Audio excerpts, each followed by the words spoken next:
Mountain meditation. For this meditation, allow your back to be straight and the shoulders to be fully relaxed. You might try lifting them up towards the ears and letting them drop. It's fine to sit on the floor or on a chair, however you feel more comfortable, and place your hands in a comfortable position. Now when you feel ready, you may close your eyes, or if you feel more comfortable, pick a spot on the floor to focus on. And if you're feeling tired, it might be better to keep your eyes a little bit open, just to let that small amount of light in and keep your focus. Now bring your focus onto your breathing, observing each in-breath and out-breath, without needing to change it in any way. You may find that your breathing is fast, or you may find that it's slow. You may even find that as you start to watch it, that it changes. But just be aware of this breath, and be okay with simply watching it. And this may be with feeling the sensation of the breath moving in and out of the nostrils, or perhaps with the rise and fall of your chest or your abdomen.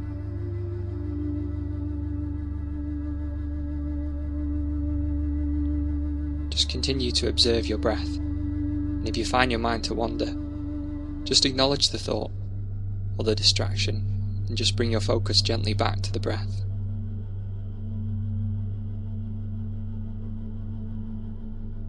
And as you sit here, as best you can, picture in your mind's eye the most beautiful mountain that you can imagine or that you've ever seen.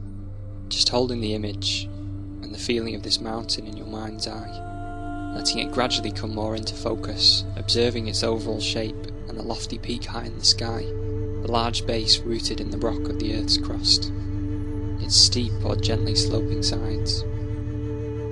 Just noticing how massive it is, how solid, how unmoving, both from afar and up close.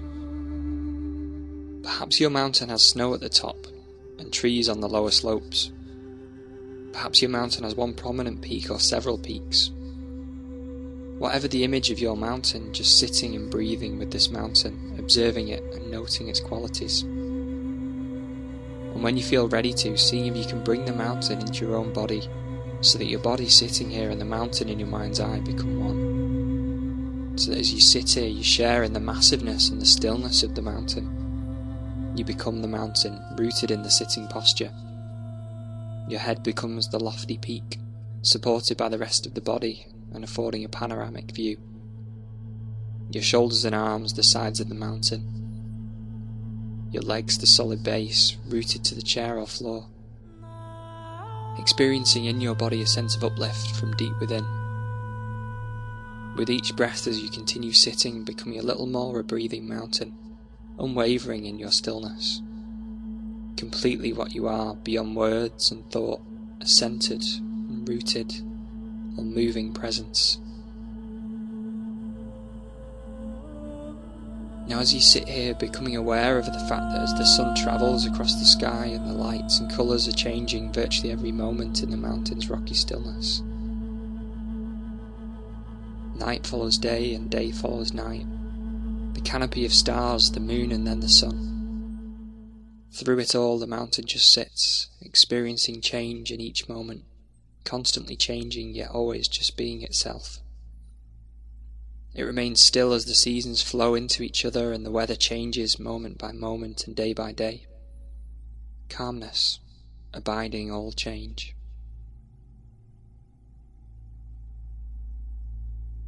In summer there is no snow on the mountain, except on the very peaks, or maybe in crags hidden from direct sunlight. In the autumn the mountain may wear a coat of brilliant fire colours. In winter a blanket of snow and ice. In any season at times it may find itself enshrouded in clouds or fog, or pelted by freezing rain.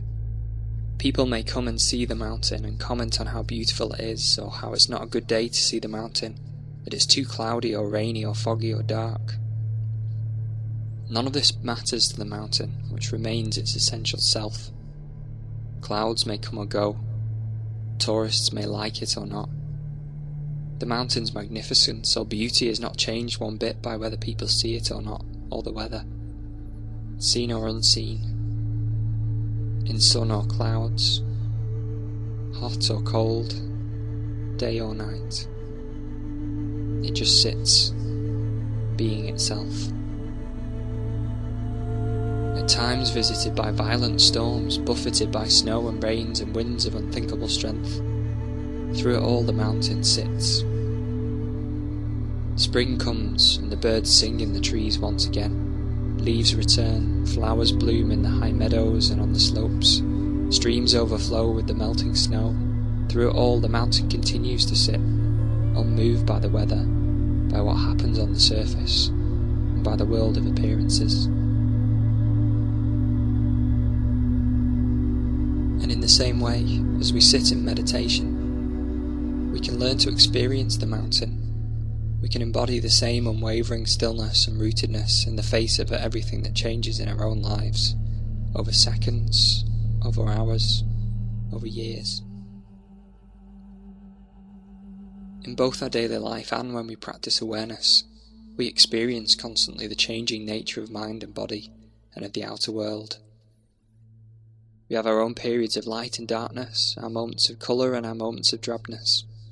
We certainly experience storms of varying intensity and the violence in the outer world and in our own mind and bodies. Buffeted by high winds, by cold and rain, we endure periods of darkness and pain, as well as the moments of joy and uplift. Even our appearance changes constantly, experiencing a weather of its own. By becoming the mountain in our meditation practice, we can link up with its strength and stability and adopt them for our own. We can use its energies to support our energy, to encounter each moment with mindfulness and clarity. It may help us to see that our thoughts and feelings, our preoccupations, our emotional storms and crises, even the things that happen to us, are very much like the weather on the mountain. We tend to take it all personally, but its strongest character is impersonal. The weather of our own lives is not to be ignored or denied, it's to be encountered, felt and known for what it is, and to be held in awareness. And in holding it in this way, we come to know a deeper silence and wisdom. Mountains have this to teach us, and much more, if we can come to listen. So if you find you relate in some way with the strength and stability of the mountain, it may be helpful to use it at times in your meditation practice, to remind you of what it means to sit mindfully with resolve and wakefulness in true stillness. And so in the time that remains, continuing to sustain the mountain on your own, in silence, moment by moment, until you feel ready to bring your focus back into the room.